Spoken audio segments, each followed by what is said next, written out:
could have given up, but you didn't. You could have stopped believing, but you didn't.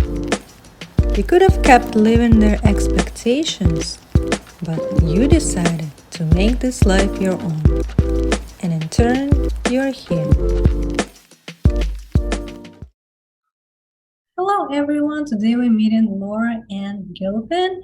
She is a coach, an energy worker, and also the business owner of the Sensitive Collective, and also the podcast host of her own podcast, the Sensitive Collective podcast. Hello, Laura. Thank you for joining us today.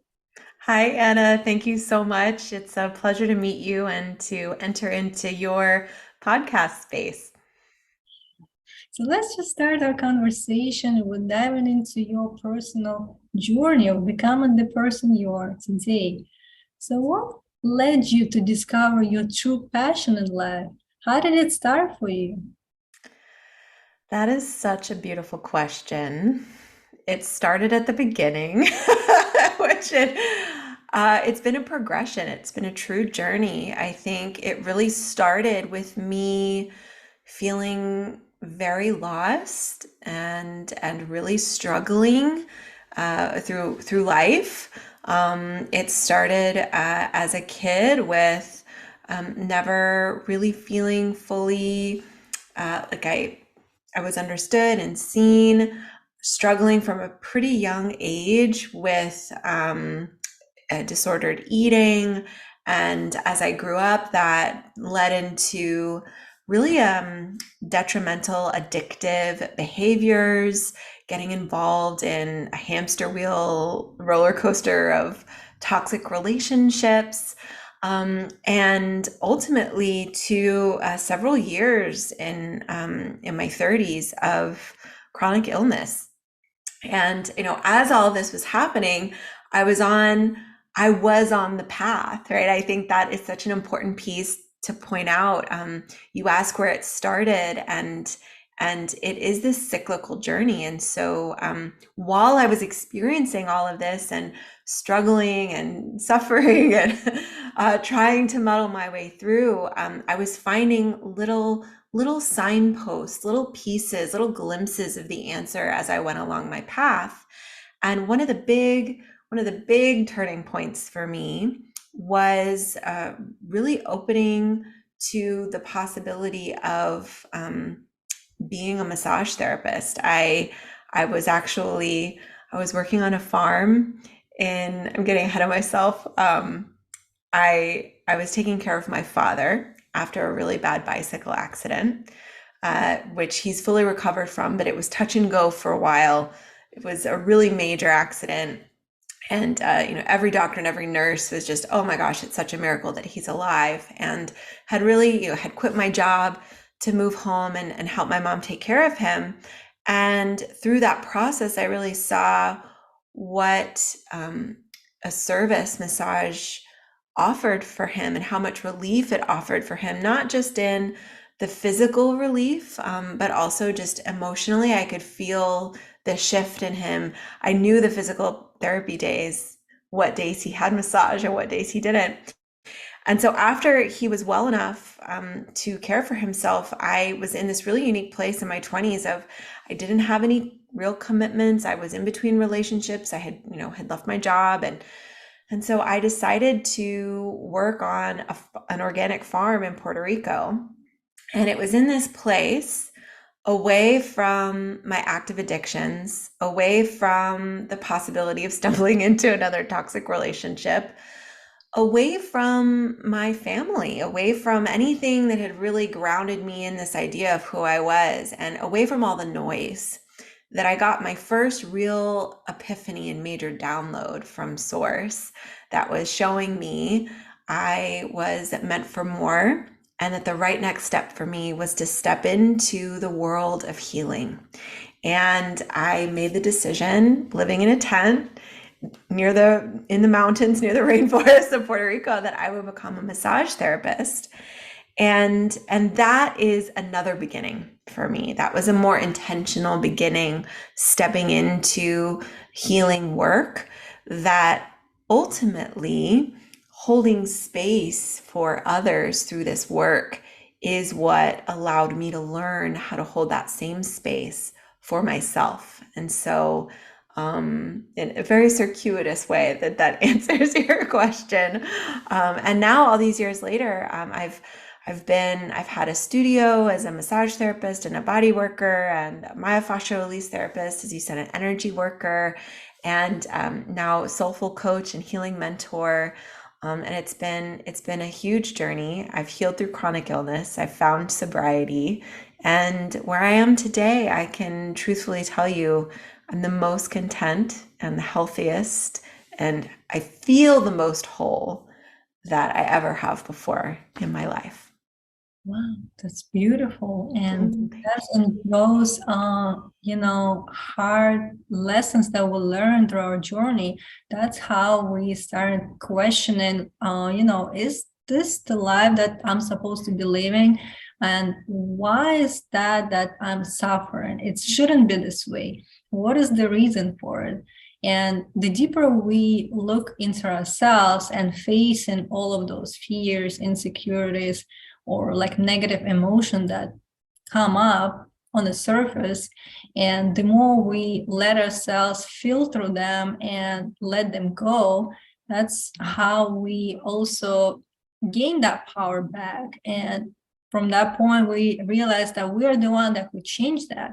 If you. we were the one that brought us to this point right now in our life, with everything that we have, it's all our creation, right? If we take that responsibility, we also see that we're the ones who can change that. Don't you think so?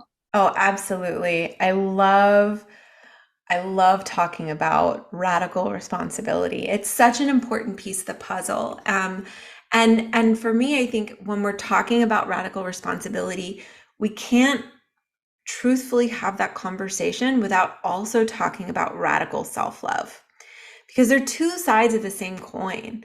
And being able to really acknowledge that I am responsible for creating my own experience within myself and with outside of myself.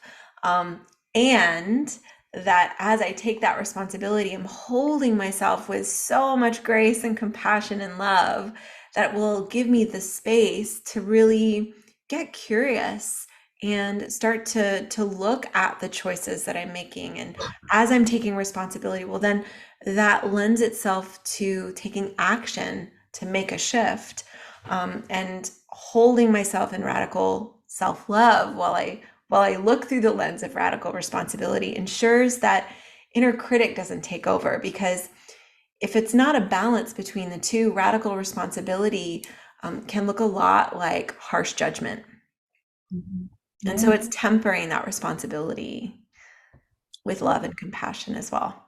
Mostly we, not compassionate to ourselves. We could be more, compassionate to others, but for some Yeah. reason, when it comes down to talking to ourselves, we could be so judgmental in our mind, and we don't realize that. And every single day it could, start a cycle of those negative thoughts that we are experiencing, and with that running on our background, that would actually affect in our life and Yeah. all decisions that we're making. With us to be aware of that and to disrupt that pattern, that's where you can start, heal and change. Yeah, absolutely. I think that's so important to point out, as you just have, that it's that subconscious programming and that constant kind of reel of a narrative and a story of it's really your inner critic, right? That criticism and that judgmental facet of yourself that is on repeat, that we may not even be fully aware of, that is happening, that is actually responsible for the co-creation of the reality that we find ourselves in. I think it's really important to point out, too, again, tempering this with self-love. Your inner critic exists because it works in keeping you safe, right? I like to think of inner critic as, um, a member of my risk assessment team internally, right? That critical, judgmental, survival oriented voice that we have, we're hardwired to have that for a reason. It's because it's helped us to survive and continue to propagate another generation of the species and, get to where we are today. And that radical responsibility piece you talk about, it's being able to turn the mirror towards ourselves, to reflect and understand, the stories that inner critic is telling me, they aren't necessarily true. And maybe they served me at one point, but and this is where you're talking about taking that power back, but I get to choose what I believe. And that's where we start to see that reprogramming happen and shifting out of that energy of fear, of staying small, to protect ourselves, and can step into a more empowered and expansive self and reality.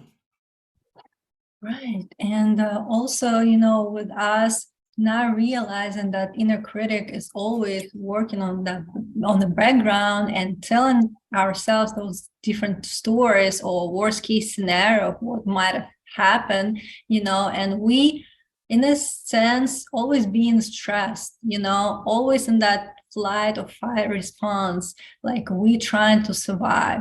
But again, it's the old pattern, like it's kind of like it triggers what we got used to, and for some reason we accepted it as being normal, which is not.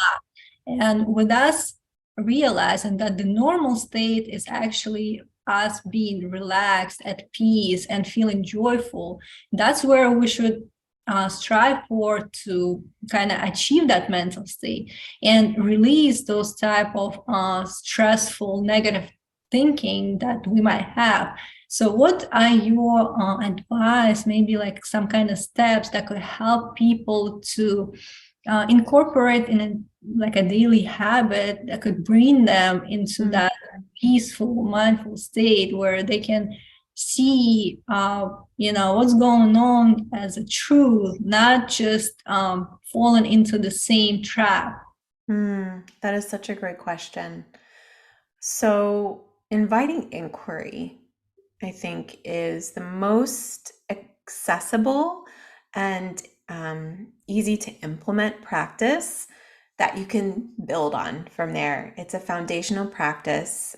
It can be as simple as setting aside 5 minutes in your day to gaze within yourself, and it could be journaling if you resonate with journaling. It could be, if you're a verbal processor, speaking into your recording device on your phone, or just, like talking to your cat like I do sometimes, right?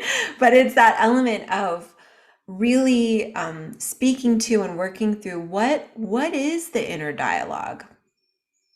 And the practice of doing this, what it allows for is the creation and the cultivation of that little bit of space between me as conscious awareness, me as the consciousness and the curious observer that is me, and the thoughts and the feelings that I'm experiencing.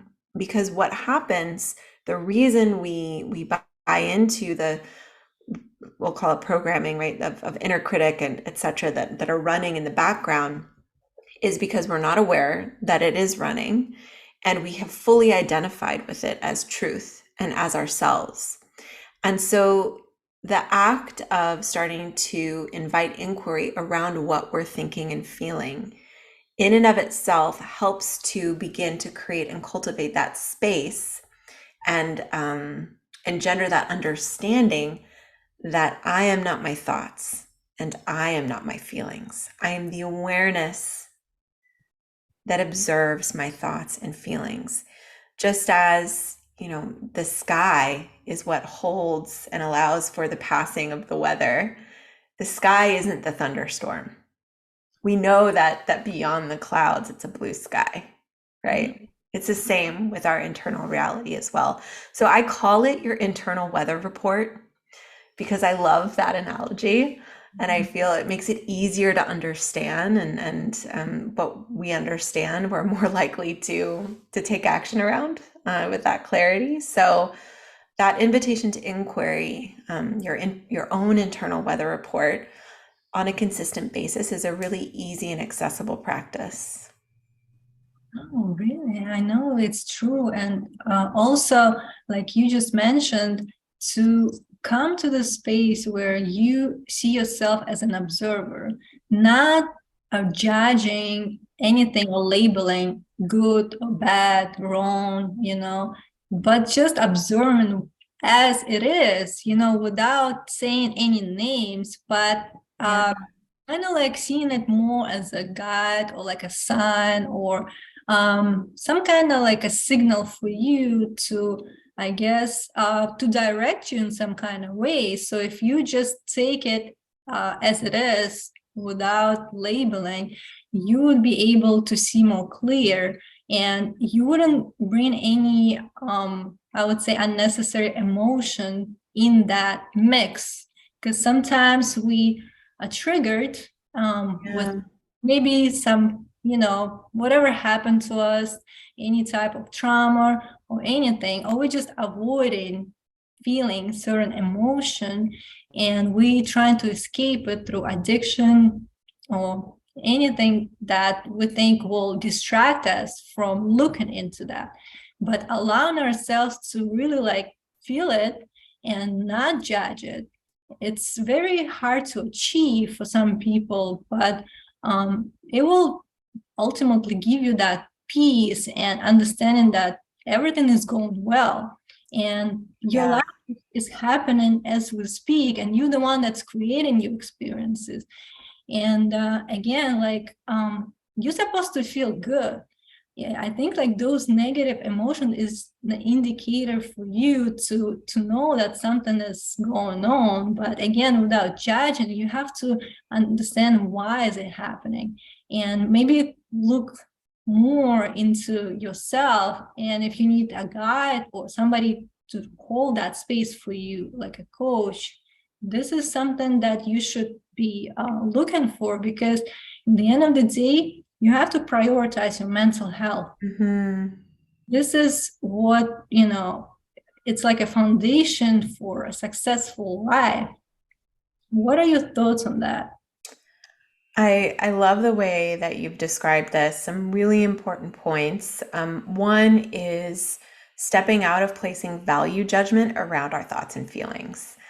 It's so important. It can feel so challenging to do because it's so counter to what is culturally shown and demonstrated and modeled to us in all of our family and community systems. We have a human tendency to place value judgments on certain thoughts and emotions. Some are good, some are bad. And when we do this, we miss the opportunity that is really like what you're saying is viewing these thoughts and feelings just as information that we can utilize to help us make the best right next step for ourselves in the best alignment possible. And anytime, like you say, trauma, old patterns, old wounds from our own history, from our family, ancestral lines, right? There's so many different layers in the way that trauma can present itself within the instrument that is your mind, body, spirit. But I think, again, analogy can be a really helpful tool here. So, when emotions and trauma get thrown into it, it makes it much more likely to assign a value judgment.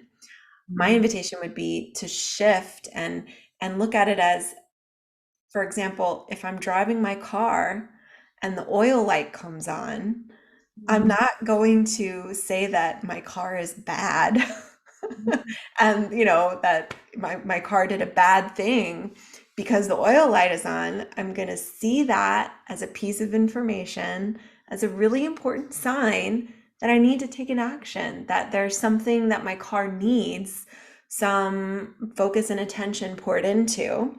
So I'm going to do that oil change. The light's going to go, the car is going to run great. And it's a really simple analogy, but it's so applicable because, and this kind of circles back to what you were talking about before, when we normalize being in a fight or flight fawn activated state of our nervous system. We stop seeing those signs as information that needs to be acted on. It becomes the new norm. So then we're driving our cars around with the oil light on, with one of the tires out of alignment, and then the back tire goes flat, and then the gas light is on, and we run out and the car breaks down, right? And that's where we start to shift into really chronic misalignment, because we're not able to receive, see, understand the information, the signs, the signals that the instrument of our mind, body, spirit is showing to us. And that's when we really start to see breakdowns mentally, emotionally, physically. And I had that experience myself with my chronic illness. There were a lot of signs before I got very sick, that for a multitude of reasons I wasn't able to see, wasn't ready to see, couldn't understand, didn't want to look at. And that in and of itself was an invitation to look within and to start to heal and to work with myself so that I could get to a place. And so that comes back to your other point, that really, I think what you were saying, the kind of the energy behind it is, we're creating our own experience. And so really life is happening for you, because your triggers and your wounds and all these things, illness, like these things don't come up because you're bad or there's something wrong with you or you need to be fixed. They're coming up so that you can place your loving awareness and attention there and heal it. And that's why we're here, I believe, in this lifetime, is to work through and give our loving awareness to these areas within ourselves and within our families, within our societies, within our ancestral lines that need our loving awareness to heal and release the trauma that we hold. Right. No, you exactly said it right. And when you understand that the life is happening for you, that's where you see everything as opportunity, everything is a lesson to grow. You not just saying that, why is it happening right now to me, or why am I the one who's supposed to go through this? There is a reason for it. And like you said, with that love and awareness, with you taking it as a lesson, learning from it, and having and seeing the other side of that type of issue or whatever problem that may arise, then you will see the solution, and then you will grow. In those moments we grow the most. Yeah. And it's uncomfortable, it could be painful and uncomfortable, but again, you just understand that it's for some period of time, but in the end you will become stronger. You will develop your inner character, and just as a human being you will strive and evolve and become something that you can be.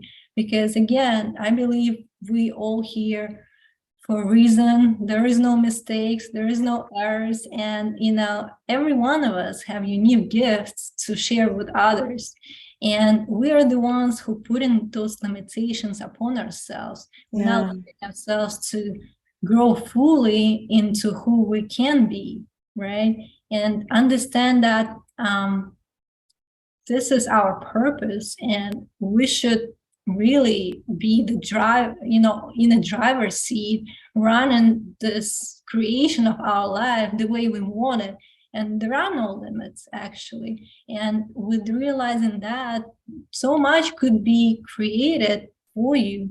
And again, it always come back to the self-awareness first, and realizing that those type of opportunities, events, or people we meet, also those people that you're interacting with, they are your teachers. They give you something to think about, maybe some kind of conflicts you have with people. It's again for you to turn your attention towards some kind of matter that you maybe was putting away for so long, but now it's the time. Now it's the time to face it and, just move forward.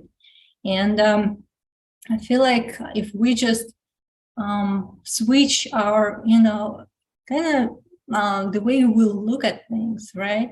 If we know that everything goes well and everything that we're experiencing that comes our way is just for us to grow, it will be a better place for you, and you will feel more, I would say, joyful. Yeah. And that mindset shift is a paradigm shifting thing. And it's a really essential piece of the equation. And I think in our culture, in Western society, and in the global economy and globalization in the world that we live in today, so much of that has been exported out to the rest of the world, and colonialism, etc.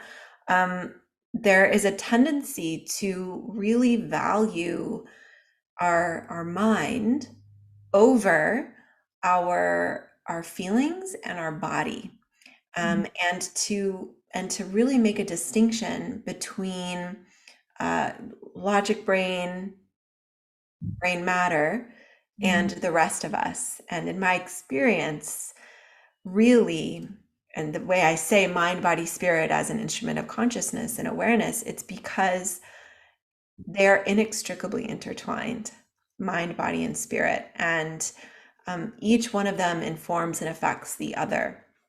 So much of this work, like, it's about seeing what resonates with you. And because mind is such a prevalent place that we live within ourselves, especially in this society that we're in, it can be the place for a lot of people to start this work, and it's sort of a bridge to start to deepen practices of self-awareness and healing into these other aspects of self as well. For me, a lot of my healing actually started within my body. I'm a kinesthetic learner. I'm a very physical person. I love to dance. I think it's kind of proof in the pudding here. I chose my career, from over a decade, that the work I did was in body work, right? We're doing that work hands-on with people, and I'm receiving that work with myself. And so for me, the body was the gateway.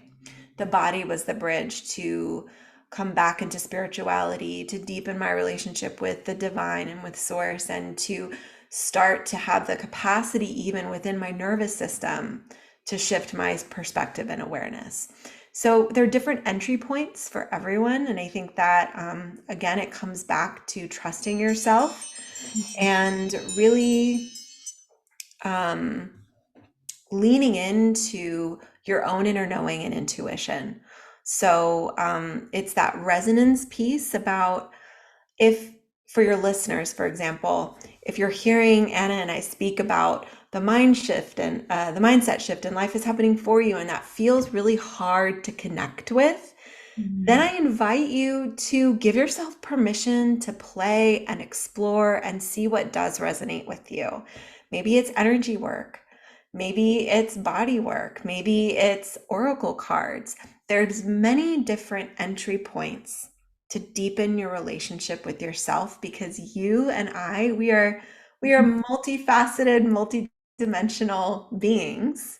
And it really is, when you get down to the energetics, it comes down to resonance and where are you now? Meet yourself where you're at and take it from there.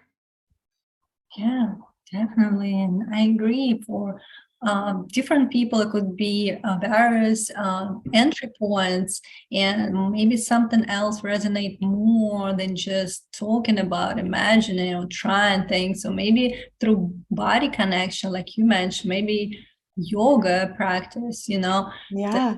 meditation. So whatever helps, but we need to look into who we are, like you said, as a multi-dimensional being. So we're not just the body that we see as a reflection in the mirror. It's more to that. And with your willingness to explore what that is. You have to be curious and kind of connect to that spiritual, emotional part of you, Yeah. and develop that intuition as well, because also that's what will guide you in your journey if you just listen to it, if you can just see it or what's happening. But without you believing it first, you won't see it. Mm-hmm. Have to you have to clarify it for yourself. Yeah. What you believe, you receive. And I think, this is, it can feel a bit like a catch-22 sometimes, because so often the wounding and the trauma that we've experienced in this and other lifetimes in our ancestral line, it has us in this survival state, as we've talked about, within our physical selves, right, within the nervous system, and within these patterns and relationship that have us very often avoiding, numbing, and trying to keep ourselves safe and to survive.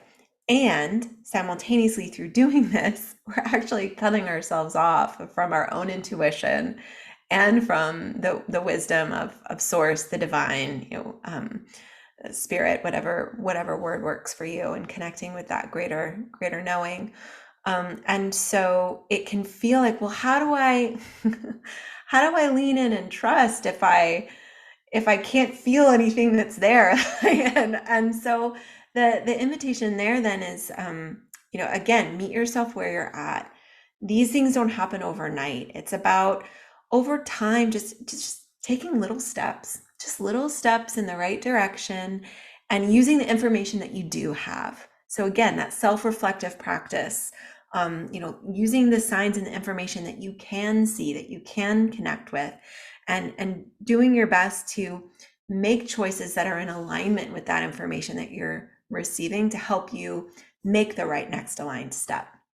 And as you start to do this, as we start to deepen our relationship with ourselves and lean more into trust and connect more with what we believe and what we want, we start to heal, then our capacity begins to increase and expand. And so we can continue to build on that. And healing's not linear. It really is a journey. And so again, taking responsibility for yourself and your choices, and doing that while just embracing yourself with so much love and compassion is a really great way to continue to take those steps forward. Yeah, you're right. And also, like you mentioned, taking those small steps, and with what you have right now, you actually have tools that will lead you to that expansion of who you can be. But you should utilize those tools around you, notice them, and try to develop that intuition. Like, try to listen to your heart when you're making those decisions. Don't be a trash. If you feel overwhelmed, just take a pause, give yourself space, and it could be clear like later on if you look at the same problem or issue, and then you will have more understanding of what kind of decision you should make. And it should feel like just next logical steps, with no resistance. You should feel like it's easy flowing. If you feel some kind of resistance or something that's telling you it's off, it's wrong, you should listen to it. So sometimes we don't know where it's coming from, but again, it's a signal for you to maybe, think about something else. You don't have to label it, but just listen. Yeah, it's so interesting. There's so many layers, there's so many complexities. I think the just listen is so true. And then sometimes, so when there's resistance, listening, sometimes it really is, this thing isn't in resonance. And I need to just honor that and not force myself to do this and try something different. Mhm. And sometimes that resistance is there because I'm resisting something Mhm. that I really need. And that is where sometimes a guide can really come in and be extra supportive for someone on this path, because and that giving that reflection, right, where we can explore together, well, is that true? It's a question my clients get a lot, which I think can feel really frustrating sometimes, but and it's a question we can ask ourselves as well. But so a lot of the time, I think we have been taught to fight, and that struggle is the way. And so as we start to lean into healing and release and processing some of these, as you say, these spaces and things that are uncomfortable or painful, our natural survival instinct is to fight it. And so noticing the subtle differences between that reaction of resistance and what resistance looks and feels like when it's actually just not a resonant match. Yeah. Yeah, it's just different vibrational state, but sometimes we could confuse with one to another, and it's takes practice to notice that. And again, as we go on our journey, we'll learn. It's always like you have to be with open mind to always learn. You can't possibly know it all. And I always say I know nothing, and I'm open to learn from everybody that I encounter. Yeah. All opportunities. I always have something that I can take away for myself, and it will ultimately help me to grow in a better version of who I am. And Yeah, that's such an empowering belief. I think one of my mentors, who is a yoga teacher and just beautiful light in the world, as she says, the seat of the teacher moves. And I think that's what you're speaking to. And coming back again to our teachers, right? That they're not always who we expect them to be. They're not always standing in the front of a classroom. They could be someone who's in a really challenging relationship with us, whether that's a primary caregiver, whether that's a romantic relationship or a friendship or a work colleague. And our so, own kids could be our teacher. yes, absolutely, absolutely. And knowing that we signed up for that, that's Earth is a classroom, and the seat of the teacher moves. And so being open again, that with that perspective, life is happening for me. Where's the lesson? Where's the lesson? What can I learn from this? That it's a really it's a paradigm shifting perspective, because it takes away so much resentment and fear, Yeah. and opens us up to really feeling held by life and by the universe. Yeah, and those are great words. And thank you so much for sharing your thoughts and wisdom. For those who would like to connect with you, how they can find you. Oh, yes. Thank you so much. This has been such a joy. I love having these kinds of conversations and diving deep. So thank you for having me on. My website is a great place to connect with me, sensitivecollective.com. Also, I'm on Instagram. I love to receive messages from folks there. It's sensitive.collective on Instagram. And you can always email me, Laura Ann at sensitivecollective.com. All right, great. And I'll put all of that in the episode description as well. Thank you so much again. It was a pleasure talking with you, and I hope you enjoy your day. Thank you so much. You have a beautiful energy. Thank you. I hope you enjoyed this episode, and if you did, hit the subscribe button and share it with others. Stay tuned.